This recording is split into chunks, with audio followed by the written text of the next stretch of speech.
6일차 대표용 1번. 자, 일제강점기 경찰제도에 관한 다음 설명 중 옳지 않은 것은 모두 몇 개인가? 자, 나번에 1910년 조선주차 헌병조령에 의해 헌병이 일반 치안을 담당할 법적 근거를 마련해서 일반 경찰은 주로 군사경찰상 필요한 지역 또는 의병활동 지역 등에, 헌병은 도시나 개항장 등에 배치됐다. 맞습니까? 반대죠, 반대. 그래서 일반 경찰이 도시나 개항장이고 헌병 경찰이 군사경찰상 필요한 지역 또는 의병활동 지역입니다. 그래서 여러분 일반 계도 이렇게 외워주세요. 옆에다 써주세요. 일반 계도, 일반 경찰이 개항장이나 도시, 일반 계도. 그러면 나머지 이제 헌병 경찰이 군사상 필요한 지역이나 의병활동 지역 이렇게 연결이 되는 거죠. 그래서 일반 계도. 자, 거기 답번은 이제 라번 3.1운동을 기화로 치안유지법을 제정해서 단속체제를 갖추었다. 치안유지법은 제정한 것이 아니라 일본에서 제정한 것을 우리나라에도 시행을 한 것뿐입니다. 그래서 우정일치 이렇게 좀 적어주세요. 우정일치.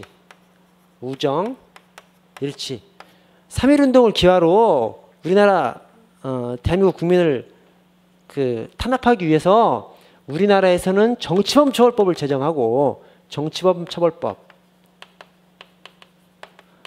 처벌법을 제정하고 우리나라에서, 그다음에 일본에서 제정된 치안유지법을 우리나라에도 시행을 해서 괴롭혔습니다. 그래서 우리나라에서는 정치범 처벌법을 제정하고 일본에서는 제정된 치안유지법도 우리나라에 적용을 하고 그렇게 해서 우리나라 사람을 괴롭혔습니다.